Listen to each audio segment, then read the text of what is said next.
So it's my pleasure to introduce today's presenter, Katrina Gore of Pfizer Research Statistics. Kat has 20 years of experience working at Pfizer as a statistician at the research end of the pharmaceutical R&D process. She has specialized in providing statistical support to scientists across many aspects of the discovery process, ranging from early target identification to late-stage preclinical experimentation, and more recently extended through to early-phase clinical programs. Kat has recently co-developed and championed Pfizer's Assay Capability Tool, which is aimed at improving the scientific rigor of experiments and drug development decision-making. And this is the subject of today's talk. For this work, Kat was joint winner of the 2015 RFS PSI Prize for Statistical Excellence in the Pharmaceutical Industry. Okay, so Kat's presentation is entitled Driving the Robustness of Preclinical Research Within the Pharmaceutical Industry. Over to you, Kat. Thank you, Trevor, for the introduction, and thank you to the RSS for inviting me to share this work with you all today. As Trevor said, we're focusing today on the robustness of preclinical research. My area of interest is obviously the pharmaceutical industry, but the tool we'll be talking about today could be applied to preclinical research wherever industry or academia happens to lie. So if we move on to slide 2, it will show us the structure of what I'll talk today, and we'll introduce the idea of statisticians in the pharmaceutical industry, the challenges facing non-clinical statisticians specifically, and then move on to describe our Assay Capability Tool, giving a little information about why it was created in the first place and some of the history around its creation, talking about the structure of the tool and its potential for influence on scientists and projects, and talking about the internal adoption within Pfizer and the external promotion that we chose to undertake during last year. So on slide 3, I'd like to start talking really about statisticians in the pharmaceutical industry. Now, I've been with Pfizer for 20 years. It's the only pharma company I've known, so I'm going to talk very much about Pfizer and the perception that people have of statisticians within Pfizer. And when you say to someone you are a statistician in a pharmaceutical company, the main thing they'll say is, oh, you're a clinical statistician. Well, no. That's the area most people know about, the designing and analysing of clinical studies. But actually within Pfizer and many other pharmaceutical companies, statisticians cover all phases. So we have over 200 statisticians at Pfizer covering the drug discovery process, so when the scientists are first coming up with an idea for a new drug target, through the discovery of those molecules into their clinical development, and then beyond that through to manufacturing and commercialization as well.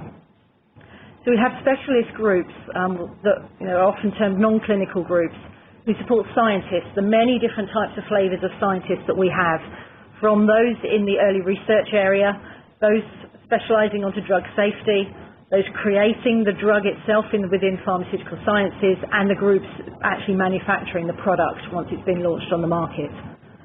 We obviously also have the big clinical groups who support all the ongoing clinical trials, from the early first-in-human trials through to those that happen post-marketing and post-registration. And then the more specialist areas of health economics and outcomes research. But we all have one unified purpose, and that's the promotion of statistical excellence, the championing of statistical influence, and to ensure that statistical support is provided for all projects, whatever phase it is at, and all products, whatever point of their development phase we're in. So although, as you heard in the introduction from Trevor, more recently I've been involved in the early clinical research, my background and my passion really is in supporting scientists in the non-clinical area, and specifically those in research. We move to slide 4. We talk here specifically about non-clinical statistics. Now, it may vary from company to company, and also within Pfizer, for example, depending on which group you're supporting. But as a statistician supporting the research unit here in the UK, I provide support to all of the activities here, from the scientists with those initial drug target identification for new drugs and disease areas, through to when we actually find a single drug that looks promising enough for us to nominate to go forward for clinical development. We typically act as point of contacts for discipline groups, for example in vivo teams, or a whole platform line, like a group of the medicinal chemists who are doing the early drug discovery and synthesis. Or we might be a member of a specific drug project team. But we all, again, have one common goal there, and that is influencing the data quality of the assays that are producing all the data and influencing the decision making. And that's where our Assay Capability Tool fits in. And I'll come back to that more throughout this talk. Really, for me and the work I do, it's all about the assays. And they are the systems that produce the data that we make decisions upon. And it's about ensuring the quality through the development of those assays, through the characterization of them, and then once they're in production, they're being used by the project teams who are trying to look for those new molecules. We are monitoring the performance of those assays. They can take many different forms, but typically they tend to be systems where we are estimating quantities. We're estimating the potency of a compound. So how well does it bind to the receptor that we're wanting to actually target? Once it's bound, how well does it elicit a response? If we want it to get into the brain, does it get there? If we want it to stay out of the brain, does it stay out? And we have assay systems that give us data to help us quantify the performance of these drugs. And when those assays are being set up, we get involved as statisticians in the optimization of them, looking at the uniformity, assessing variability, looking at replication, and then monitoring them.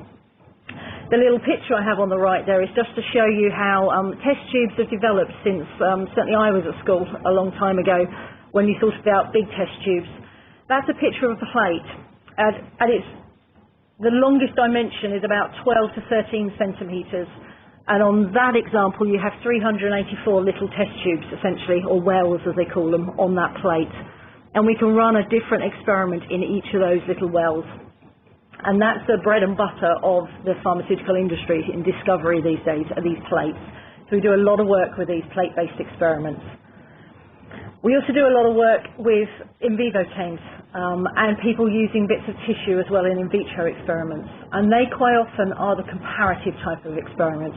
We have vehicles and positive controls in there. We have new test compounds, and we're wanting to see whether those new test compounds elicit the effect that we're after. And we get involved in the design, conduct, choice of endpoints, analysis methods, all the basics of experimental design and analysis. Within the UK, we also get involved in vivo protocols in a review of all studies that are performed in the UK. We can also be involved in those individual ad hoc queries. A scientist comes along with a weird and wacky probability question, or they've got some special technology that they want us to evaluate, or they need a simulation running. So we get a lot of those queries. We get involved in training and support for publications. So there's a big variety of work that we can get involved in. But there's a number of challenges that we face. And if we move to slide 5, we can start considering some of the challenges that as statisticians we face supporting this area of research. By the time we've chosen a single compound, that single drug that we're going to take into the first-in-human studies, its effectiveness, its ability to interact with the target and cause a response or block some system that's going on in the body, that effectiveness and its safety profile and other characteristics of the drug are already baked in. We can't change it. We've selected that compound and we're going ahead with it into our clinical trials. We need to focus our resources on adding value to the organisation whilst they're searching for that candidate compound. Because really it's too late and too costly by the time we're in the clinic and we're stuck with that one compound that we've chosen. However, traditionally the numbers of statisticians focused on this early research component is very low, not just within Pfizer but across the pharmaceutical industry. There is no requirement at this early stage for a statistician to be involved. there is in clinical trials, and there are requirements in other aspects of the business, but not in early research. There is an expectation across many organisations that scientists should be capable of performing the work themselves. And many scientists have had bad experience with statistics during their university careers. Move on to slide 6 now. So that ratio of statistician to scientist is unbalanced. And a large amount of the work we do is to enable scientists to design, run and analyse experiments themselves. We can't be there doing that for every single experiment that is run and every assay that's being developed. We also need to balance the grassroots support that we give around the real basics of experimental design and analysis versus the scientists who need something really quite highly technical, where maybe we are taking video recordings and setting up algorithms to spot behavioural methods in some of the animal experiments. We also need to try amongst the vast amount to identify the projects with the potential for the higher impact. And so there's no requirement for stats involvement, so a big part of the job is to increase the visibility of statisticians and the awareness of what we can bring. But obviously we have resource constraints, so we can't generate too much work. We're also being constantly asked to demonstrate added value, and that can be really tricky. You know, if you can talk about the fact you've reduced a sample size in a single study, then okay, you can quantify that impact, that change. Or if you are increasing the sample size in a study to reduce the risk of it needing to be rerun. But when we've done training, when we're educating scientists, how do you then measure the increase in statistical awareness across the whole organisation? And that's the challenges that we face. On the backdrop of all of this, on slide 7, we start to introduce to you the Assay Capability Tool. Now, this is a tool that we are using to help us address the visibility question. It helps us open doors, but it's also helping us to ensure the robustness and reproducibility of the experiments that we're running. It is simple.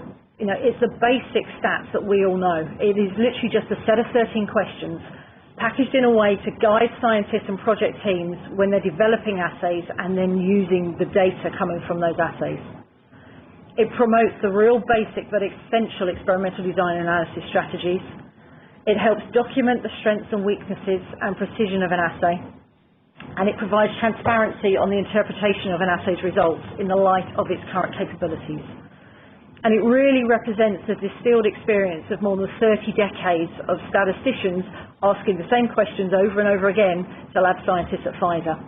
But it's packaged into a user-friendly format targeting two processes, data generation process and the decision-making process. Before I say more about the structure of the questions and what we're getting at on the ACT, I'd like to just take a step back and look at the problem that we're trying to address. Now, I've introduced some of it within the challenges that we face as statisticians, but let's think beyond the pharmaceutical industry at the moment and look further into the external research world. If we move to slide 8, you can see here an editorial that Nature published back in April 2013. They entitled it "Challenges in Irreproducible Research." And in it they state, "It has become clear that biomedical science is plagued by findings that just cannot be reproduced. Science as a system should place more importance on reproducibility." Moving on to slide 9. The past 10 to 15 years have shown a real increase in the numbers of publications out there talking about the requirement for improved experimental design, conduct and stats analysis. You can see here a paper from 10 years prior to that Nature announcement, given by someone called Michael Festing, who works for, at the time, it was associated with the Fund for Replacement of Animals in Medical Experiments. And he highlights here the need for better experimental design, saying many scientists ignore the basic principles of experimental design, analyse the resulting data badly, and in some cases reach the wrong conclusions. The message has been consistent through many, many publications. And on slide 10, I've just literally snapshotted 6 here out of many publications that are out there. we've got ones here talking about clinical attrition, and I'll come back to attrition in a slide or two. But the loss of compounds through clinical trials due to biased preclinical assessments, preventing introduction of bias at the bench, improving reporting of animal research, raising standards for preclinical research, call for transparent reporting to optimise the predictive value of research, and then an article at the bottom, which I quite like the title of in Science here, where it says, "When Mice Mislead."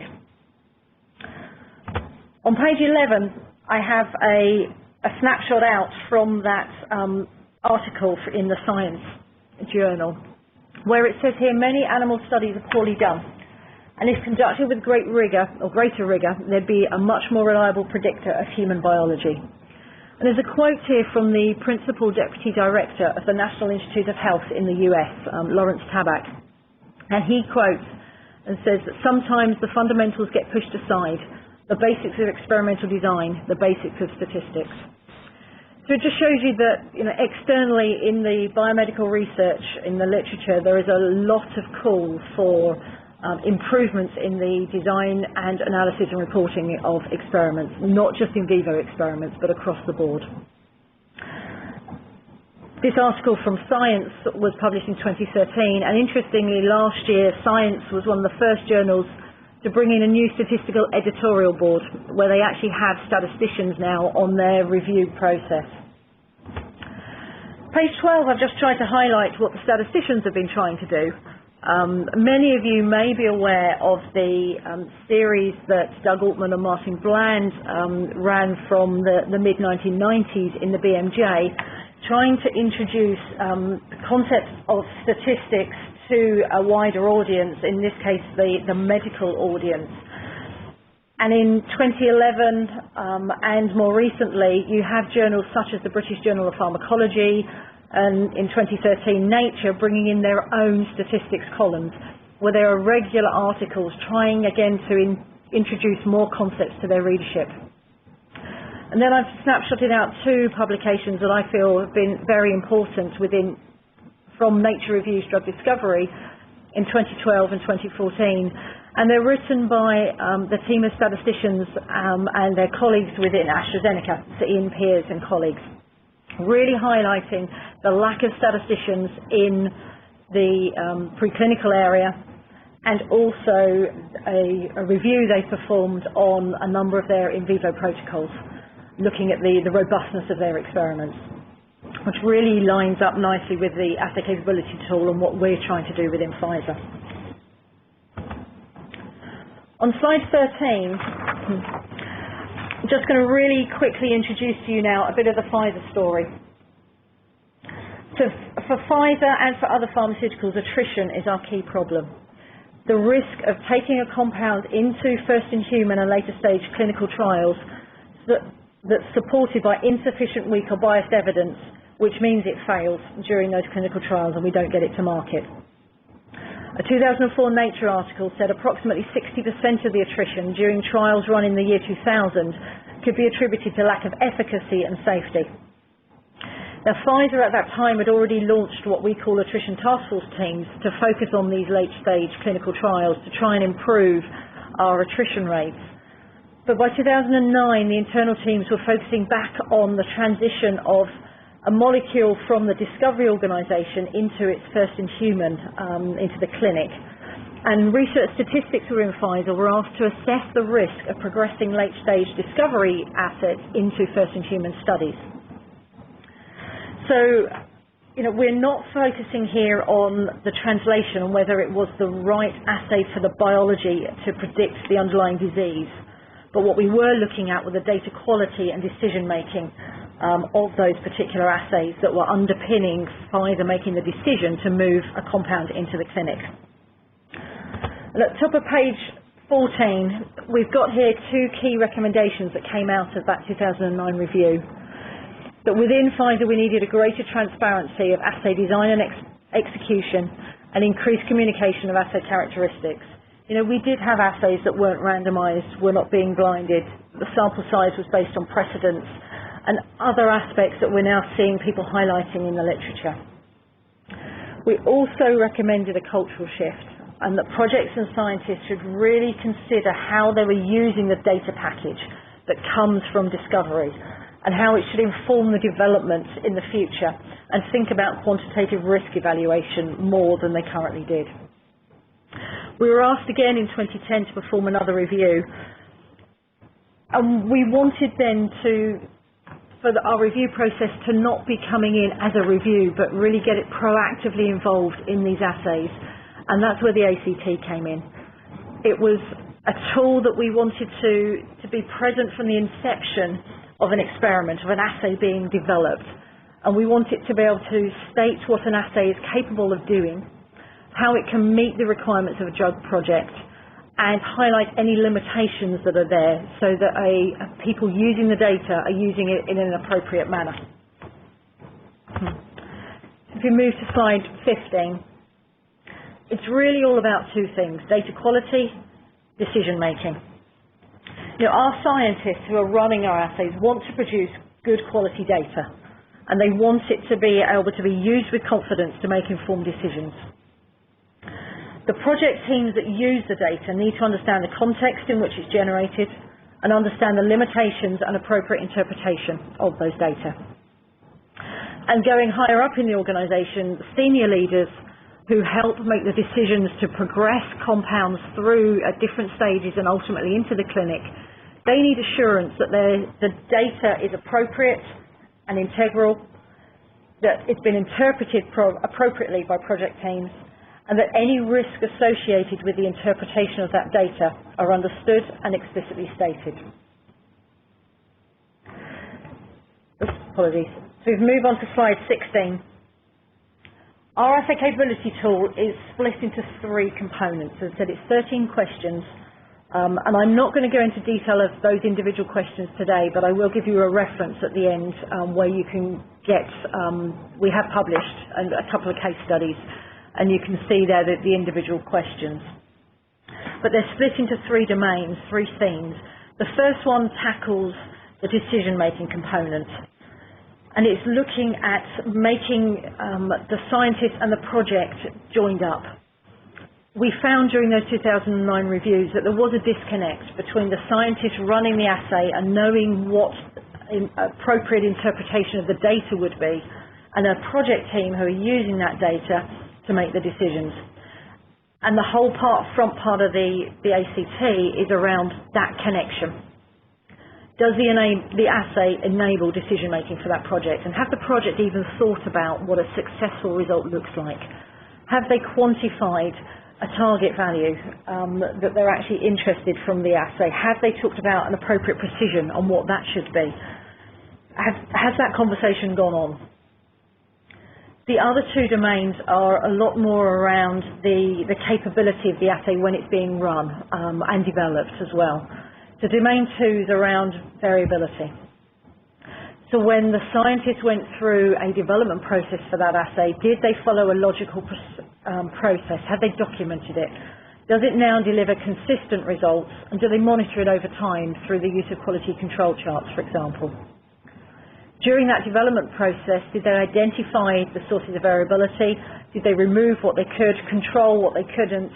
And do they understand now the impact on the sample size and precision of results? Has that been quantified? The final domain is talking about the objectivity. As I said, we did find in the past that there had been studies that were being run without blinding being used. And the techniques of randomization as well. So this is the section that really focuses in on that. It says where appropriate, have the techniques of randomization, blocking, blinding being used, and any potential for subjectivity in the assay conduct, data handling or analysis considered. Have they clearly defined inclusion-exclusion criteria for the experimental samples that they're using? And once they've collected the data, do they have rules for outlier exclusion?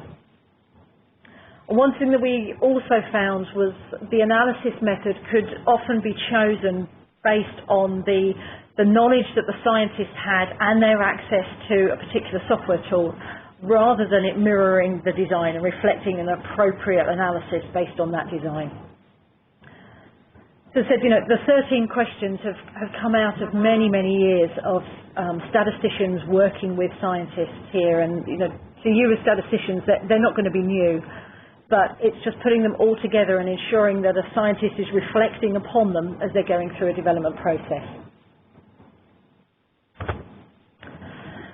Slide 17 shows the summary of the ACT. So we have an individual page for each of those domains that I've just shown you, and then we talk about summarising that all together in a single front page. We talk about the confidence in decision making using data from this assay, and across the top of this slide you can see the 3 separate domains. I'll talk about the 2 on towards the right first, and then we'll come back to the capability in terms of project objectives. So here we have an example of a mouse formalin model that was run a few years ago, or developed a few years ago, and it's here to look at inflammatory pain. So in the middle box we're talking about variability. And we can see here, the assay was developed. They did look at a number of sources of variability, but not all of them in terms of the batch of animals, the initial weight of animals, for example, have been quantified, and their impact on sample size and precision not fully assessed yet. The protocol is quite detailed and does allow for the reproducible experiment, but there are areas that could be improved in terms of the managing of variability. So our recommendation for this assay at that time was that we needed to assess the impact of batch and initial weight. We needed to create a quality control chart to start monitoring the performance of the assay over time to ensure the reproducibility of this experiment. In terms of the conduct of this assay, we were comfortable that it was being run in an appropriate way and gave it a high level of confidence in the box on the right. Randomisation was being used along with blocking and blinding. They'd thought about actually how to determine whether an animal should be included into the study, and the analysis method had been discussed with a statistician, and we thought that it was appropriate for the design they were running. In terms of then how the assay was being used by a project team, it was a model of inflammatory pain, but they didn't really know, and we come across this quite a lot, that they didn't really know the size of a meaningful effect. I still get scientists coming to me saying, can you sample size this study? And you say, well, what effect are you interested in? And the answer is a significant one. And trying to get across this concept of a target value, what is it that's meaningful to you, is still a big thing that we have to do. So here our recommendation was that, we needed to benchmark further a meaningful effect size. Now in the pain therapeutic area that this was based at, we do have drugs on the market, so we can use drugs that are known to be efficacious as positive controls in assays to give us a feeling of what fold change, what difference that we might need, what reduction might be meaningful. At the bottom of this slide you can see where the scientists have suggested what they feel might be meaningful. So they were thinking maybe a 40% reduction in flinching, and this is a model where an injury is caused to the animal, where they then try and look at the reduction of the flinching that's caused to look at the analgesic effect. And you can see here we're talking about wanting to reduce that by 40%. We then asked them to think about the required precision, and then think about doing a sample size calculation with us to talk about the required replication in the light of the target value and required precision. So for a project team, if we move on to slide 18, sorry. For a project team, it's about trying to influence the decision-making process. So project teams process data from many, many different assays, from many different sources, be they externally run assays at CROs, assays that we conduct over in our sites in America or in our site over here in the UK. And they do that for thousands of compounds. And they're sifting through all this data to find the one compound that we are interested to take through as a drug into the clinic. It's a lot of data that they have to assess and look through. And when considering each compound, a project team has to balance many properties, and these properties are all measured by different assays. So its ability to engage the target and cause a response or block something if we're trying to block a system. so its potency. We want to assess its safety, its ability to block the target of interest and not hit other targets, so its selectivity, the ability of a drug to enter the body, get through the gut into the bloodstream and circulate round to the target of interest, so its pharmacokinetics. All of these quantities are assessed by assays, but what does a project know about the assays providing the data? For potency, a number of 5 for one compound versus a number of 20 on another compound might make a difference in the prediction of the dose we'd need in the clinic. But can an assay truly differentiate between a 5 and a 20 based on the replication a project team currently uses? And those are the types of questions we want them to assess and think about when setting up the Assay Capability Tool. So that when a project team are sat discussing all these different compounds, they understand the capability of an assay that's producing the data, and they can make decisions with high confidence on that data. So the ACT is there to benchmark the capability of the assay. It states the limitations. There will be some assays that we can never get to 3 high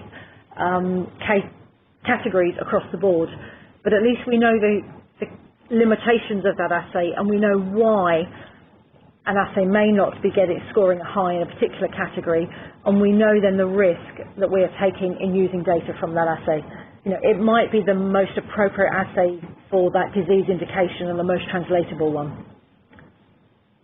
So that's really where the ACT fits in terms of decision-making part. Just wanted to move on for a final couple of slides to talk about the internal adoption, and then just talk very briefly at the end about the external part of the ACT. So internally, if we look at slide 19, I said we created the ACT in the very end of 2010, started using it in 2011, just within Sandwich in the UK, and that's when Pfizer then shifted its research out of Sandwich.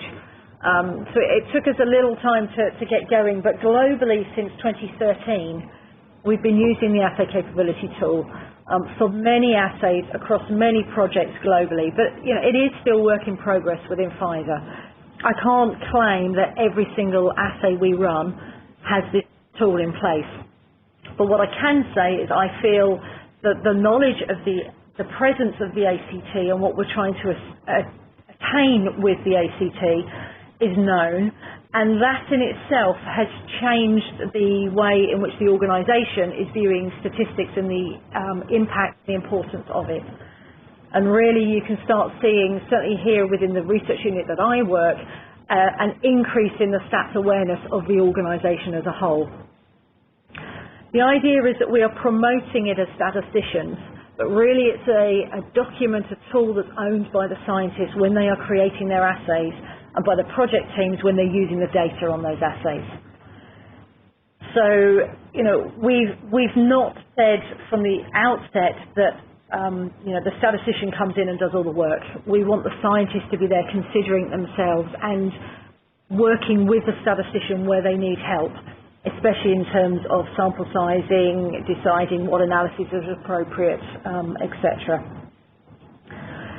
We have statisticians who sit on project teams, so they are working with those teams to help them figure out how we can talk about this influencing decision making and how the ACT fits within that.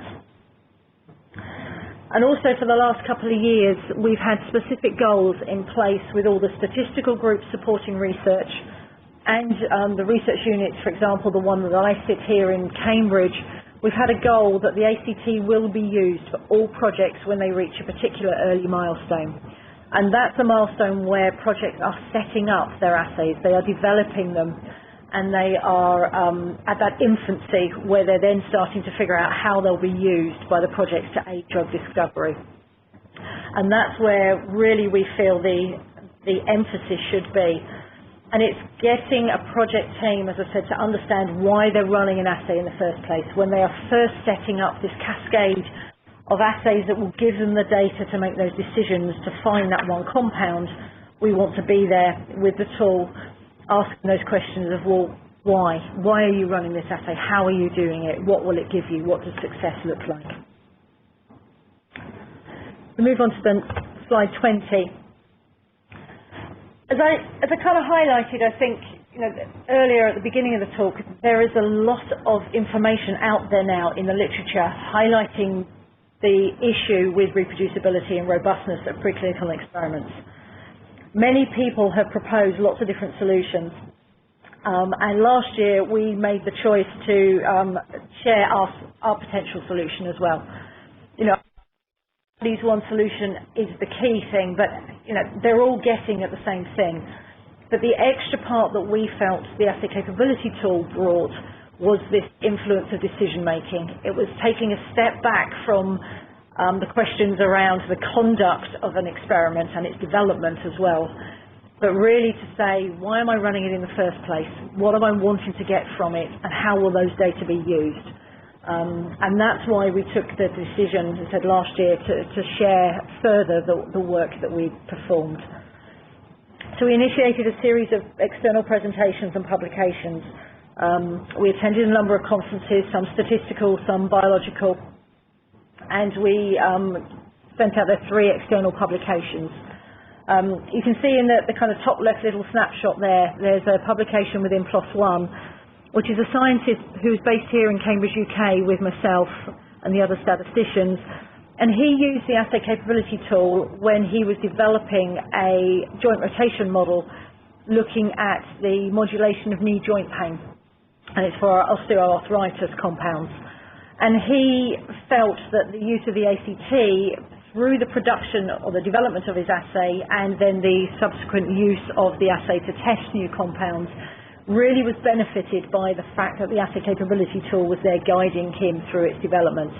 And that publication went on to win one of our internal Pfizer 3Rs team awards for the development of that model. It was also recognised for the National Centres for the 3Rs in the UK in their newsletter in September last year. And also the Association of the British Pharmaceutical Industry have mentioned it in their members' guide to the Concordance on the Openness of Animal Research in the UK. As you're aware from Trevor's introduction, the team behind the Assay Capability Tool were joint winners of the RSS and PSI Award for the Stats Excellence in the pharmaceutical industry. And we since have had a short publication in the Significance magazine highlighting the tool to the statistical audience. And in June this year, we also got a publication within the Journal of Pharmacology Research and Perspectives, which was linked to a presentation we gave last year at the Pharmacology Conference in London, trying to share the tool with a wider audience in the pharmacological world. So start to wrap up this talk on slide 21. I very quickly at the beginning of this talk tried to give you a quick flavour for the challenges that face non-clinical statisticians. It was specific to those supporting research scientists, but the issues I mentioned were common across many different areas of support given to scientists. We have to come up with tools. There are so few of us. A big part of the job is education and training, and the production of tools such as the Assay Capability Tool that enable us to have a greater visibility within an organisation and also extend our potential for impact.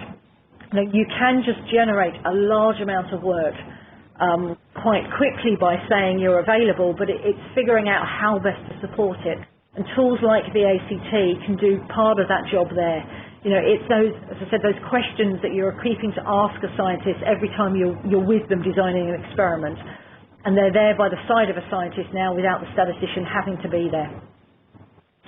If you look externally, there are changes now that give hope for a more robust and reproducible future for preclinical research. Journals and funding bodies are requiring more transparency in the reporting and giving increased space for methods so people talk about their experiments in more depth. They're also giving them checklists to highlight some of the key issues, such as the use of randomization, blocking, blinding, sample sizing, etc. There are more and more statistical articles out there within key biomedical journals that increase the knowledge of the readership, and statisticians are getting more involved. and said there's many tools and checklists and guides for good practice being shared. All of them highlight the importance that I guess we as statisticians have known for many, many years, but the importance of the basics of experimental design and statistical principles. For the pharmaceutical industry, it's all about attrition, as I introduced, the loss of compounds through clinical trials. A big part of that is translation and the ability of preclinical models to predict what could happen in the clinic. However, that question of translation can only really be properly addressed when it's based on trustworthy data that's generated from quality processes. And that's where we feel the Assay Capability Tool helps us in that process of trying to ensure that we've got quality baked into our molecules before they even reach the clinic. So I just wanted to finish today with an acknowledgement slide, really acknowledging, it's not just been myself with the ACT, there's been a big team within Pfizer. A couple of Phils who were my co-developers of the ACT. We had an internal global launch team. I'd like to mention Max Kuhn specifically because he did give me some thoughts and ideas for this presentation as well. And then, the case study that was published in PLOS ONE last year shows our scientists here are buying into the idea, and they have been a great test group for us over the last few years. So I'd like to stop the presentation there, and we can open up for questions. Thank you. Well, thanks very much, Kat. That was an excellent presentation on a very interesting and important topic. I think while people are, if I can give you just a couple of minutes to think about your questions, there's just a couple of things I'd like to say before we get into the question Q&A part of the meeting. But what often happens in these webinars is that during the Q&A part, during the discussion, some people have other commitments and need to leave the call. So I just want to remind you that prior to leaving the call, if you could, those of you using the web conferencing facility, if you could use the poll at the top to give any feedback on today's session. We're always keen to include the process by which we run these meetings, and indeed suggestions for other topics we might cover in them. So if you could use the poll tab at the top.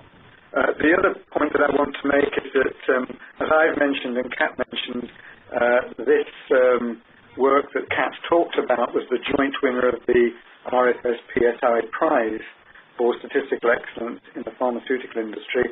I did just want to mention that next month, on the 25th of November at 2 o'clock GMT, Nikki Best will be, who is the other co-winner, will be presenting. Nikki Best from GSK, and her title of her presentation is Using Prioritization and Bayesian Thinking to Help Shape Decision Making in the Pharmaceutical Industry. So there's another webinar in a month or so's time, November the 25th. And details for that can be found on the PSF webpage that I've mentioned several times so far. Okay, so that's hopefully given you time to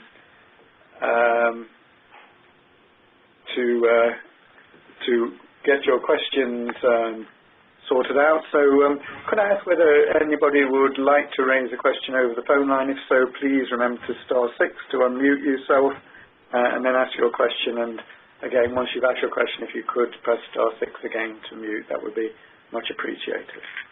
So any questions over the phone line?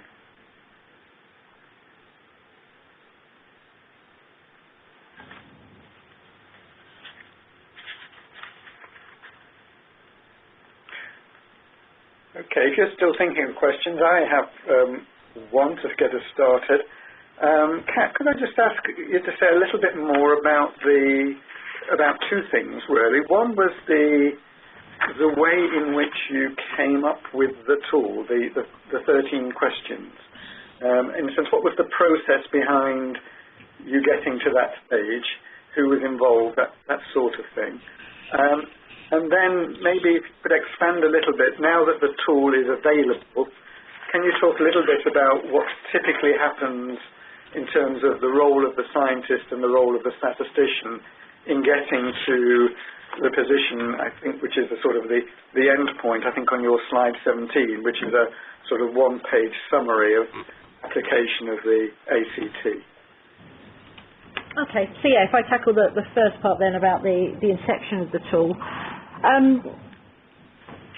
As I said, they're questions that people have been asking for many years. Now, we're fortunate within Pfizer, as I said, that we've had a long history, as I'm sure you know, Trevor, actually, of statisticians directly working with scientists. Through the 2000s, we particularly had a focus on the stage where we nominate that candidate, that single compound that we're going to take into the clinic. And John Parrott, who was the head of non-clinical statistics at the time in the UK, really worked a lot around the statistical requirements for that candidate nomination. And part of that came a document really thinking about when assays had been developed, what were the characteristics that we required and what questions should we be asking towards to the scientists when they are nominating that individual candidate.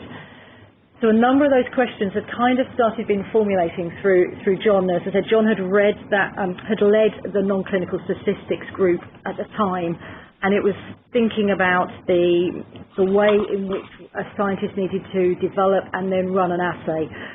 At the time, it didn't talk as much around the decision-making part, and that really kind of came in towards around the time the ACT was being developed. So, you know, we used those questions, but it was purely statisticians driving it at the time, not scientists. But it's used on our experience of those interactions with scientists. The format of it came about mainly because we just had a system within Pfizer where, you know, it's a 3-page PowerPoint slide presentation for each of the domains, and then a single front page you've seen summarised here. That format was being used by scientists for other things, and we, to be honest, just took that format because it was something they were used to, and at the time didn't seem too onerous for them as a system that they could follow and they could use. Since then, we've refined some of the questions a little bit, but really the basic format we came up in 2010 is the format that we are continuing with now. In terms of how it's typically used now, it depends on the scientists. We have some scientists who are pretty numerate and aware of statistical concepts and used to designing experiments. And for those scientists, they will, as they're starting to set up an assay, they will take the ACT template and start to answer the questions and complete it themselves. They will come to us to help in terms of sample sizing, and when we talk about the use of quality control charts, they may need our help to set those up. But again, we have tools in place in a variety of formats that scientists can use. So if it's something they've done before, they can be pretty self-sufficient. Otherwise, we have the statisticians who are based on each of the sites with the research scientists, and the scientists will contact the statistician and arrange to chat through the assay and figure out where our involvement is required. For scientists who have not come across the ACT, it's a case of us identifying the project that's at the right stage where we should be getting involved, and we will then contact the scientists and talk them through the process and probably hold their hands a lot for the first time that they're doing it. But I said that the aim really is for them to own it and for them to do as much of the process as possible, and we can really just help out in some of the key areas and focus them into those.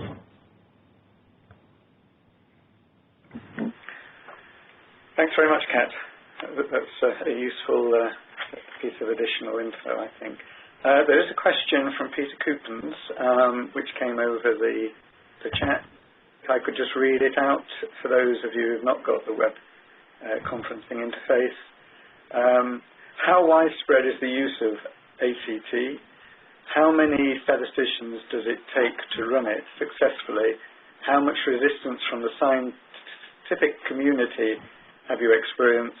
And how have you overcome these problems? So it sounds like 4 questions. It does indeed. Okay, I'll tackle each component in as it comes. How widespread is the use? It started in the UK with the research units that we had in Sandwich. Pfizer is split into 2 main divisions. It's pharmacotherapeutics and it's biotherapeutics research. The statistics group that has driven it has been within one of those divisions, and every research unit that sits within that division has a goal in place that the statisticians will be involved and they will be supporting all of the projects at the early stages and have ACTs in place. In the other part of Pfizer, it is starting to be adopted as well. So, it's getting there across all of the main research unit areas, I would say. But as I said, it is work in progress, but it is a global implementation that we are driving. We are not many statisticians. Here in the UK, we have probably about 2 of us currently dedicated purely to preclinical statistics for this research unit in Cambridge. In the US, we're probably about similar, and then we have other statisticians who are supporting the global lines of chemistry and pharmacokinetics and dynamics and drug metabolism. There's not many of us, so we are trying to enable it through as many tools as we can. So, the automation of as many analyses, things like quality control charts and aspects like that to support the use of the tool as well. In terms of resistance, it varies. We have definitely, I'd say in the US, we have groups where the expectation is a scientist who generates data should be capable of analysing it themselves. And you have people who feel that statisticians do not need to be involved in that process. We've had people questioning whether we're trying to fix a problem that does not exist. I think it's fair to say within Pfizer, the majority of assays that are now run, where randomization, blinding, blocking are required, they are in place. The area we find now where we feel we're having the most influence is that decision-making process. It's that disconnect that still could be there between the scientist and who's generating data and a project team. And that's really what we're trying to focus on, is getting people talking and understanding what an assay can deliver and why a project even wants that assay in the first place. And that's what we're trying to focus on. Certainly here in the UK, I'd say the uptake has been very good. People value the tool and are actively pushing it. And I'm not the one who's asking for it anymore when I'm sat on a project team. It's my chemists, it's my drug metabolists who are sat there using the data, and they are the ones saying, well, can that assay differentiate between a 5 and a 10? It's important to me as a chemist to know that. What's the capability of an assay? And they are actively asking for the tool to be used on assays. Overcoming that, the resistance that we've had in areas, I'd say it can be tricky, and it's something we are still working on, to be honest, to show the added value. I see the added value in those conversations happening between chemists, biologists, and other scientists in the room where they are actively talking about uncertainty. I don't think that's happened a lot in the past. People understanding, well, what precision do I need on that estimate? That's always been the role of a statistician when they're present in the room, and we can't be there for every project meeting. So to hear other scientists asking the questions that I sit there asking all the time is great. But quantifying that and measuring that across the organisation, I find is very difficult. And we're trying to find ways of coming up with measuring the value of the use of the ACT so that we can demonstrate that. And that's what we're in at the moment. Is some people in certain groups are saying, show us the value of it. Use it for 6 months maybe in our area, and then demonstrate its usefulness. So I don't think we've got people saying, no, I don't want to use it, but it's more this is an extra process. Do we really have to? Show us the benefit, show us the value. I'm conscious I haven't given a neat answer, but I think that's because there isn't one currently. And as I said, it's very much work in progress for us. We can measure the number of projects that have ACTs in place, but in terms of then demonstrating its usefulness, it's still a little vague, I'd say, and a bit intangible. If anyone's got any suggestions of things they've done in the past, please do email me, because it's a conversation I'd love to have with people. Thanks very much, Kat. Maybe I could ask again whether anybody wants to raise a question verbally. Remember *6. Yes, hello. This is Tim Farley from Geneva. Can you hear me? Can I go ahead? Yes, we can hear you. Yeah. Thank you very much, Kat. This is a fascinating presentation, very clear and fascinating work, and I'm very impressed. Just to comment on your last point, which is, how does one measure value here? I just wonder if it may be helpful to look at the rate of attrition of products from those teams that are actually using your decision-making tool from those teams that are not, and that might be some overall measure of impact. I don't know if it's possible to collect those data at some point. But my main question I was going to ask is, this comes to the preclinical area, and very good to put a bit of order into that. And my experience is primarily in the clinical research. I can see many areas of the clinical research that's a much more regulated platform, and it's very closely overseen by the drug regulators as well. But I can see many areas of the clinical research that could do with a similar sharp, crisp look at the quality of the techniques that are being used and the reproducibility and so forth. Is Pfizer following this? Are you aware of other groups that are following this particular angle? So within Pfizer in the clinical area, I'd say we haven't specifically looked at using the ACT. If a number is being generated preclinically that then gets used in things like dose predictions in the early clinical studies, then we would have ensured the Assay Capability Tool has been in place for that. But in terms of, across Pfizer, clinically, we have something called EQDD, so early quantitative drug discovery, where really the idea is to be more quantitative around the numbers that we are using in any part of our clinical process. Be it a target value we're using for decision criteria within an individual study, the variability estimates we get for sample sizing and areas like that. So historically, you may well have had clinicians saying a target value should be a change of 10. Where does that come from? What's the precedent behind it? So we don't have a tool such as the ACT in place there, but really it's around the connection of clinician, statistician, pharmacometrician, clinical pharmacologist, getting them together as a team and thinking quantitatively for every single study that's being run.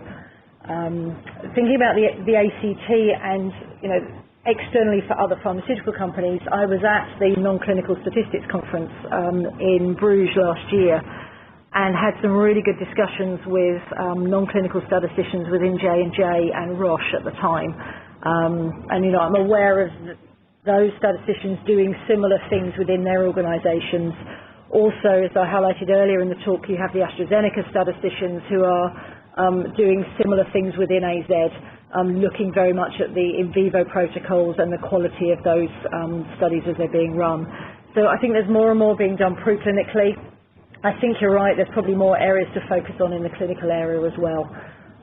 But certainly within Pfizer, I've said this whole EQDD idea has been going for a few years, and it's trying to get at the same kind of idea, I believe. Thank you.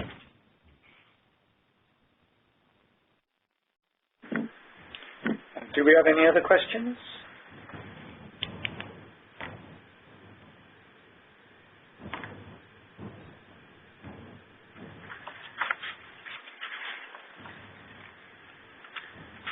Maybe I could ask Kat one additional question. On slide 18, I think you mentioned,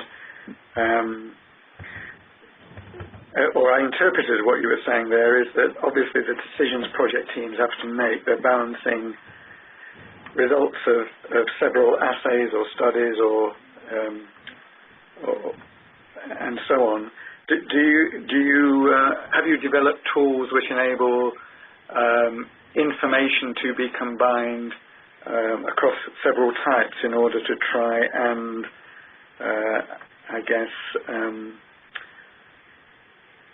sift out what the appropriate decision is in choice of compound to go forward?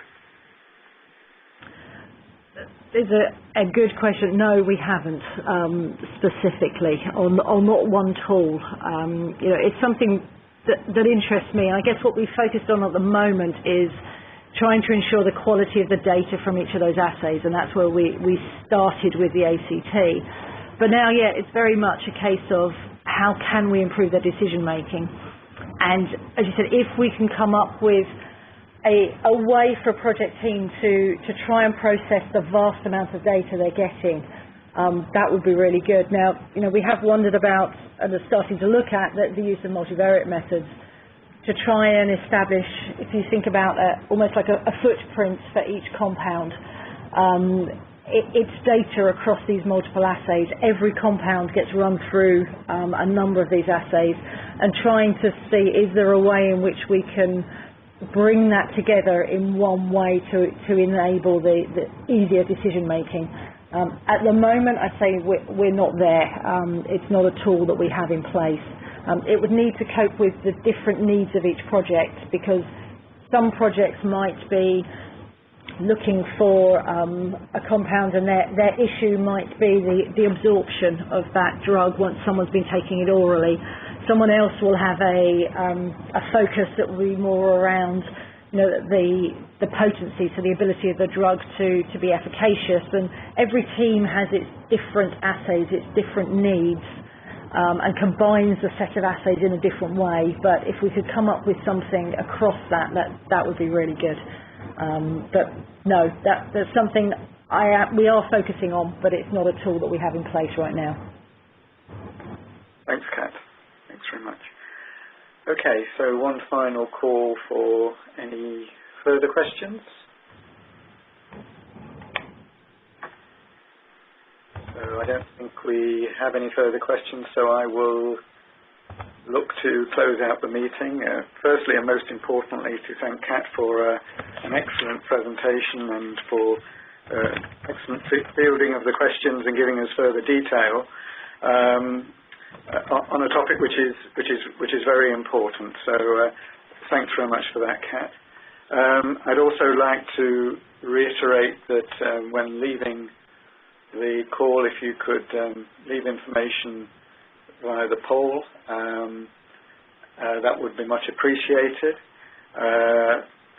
Thirdly, I just want to reiterate again that there are further meetings of the Professional Statisticians Forum, which can all be found on the website at www.rss.org.uk/PSF, and the next one is on the 25th of November, and as I've mentioned, Nikki Best will be presenting that, who is the other joint winner of the RSS PSI Prize for Statistical Excellence.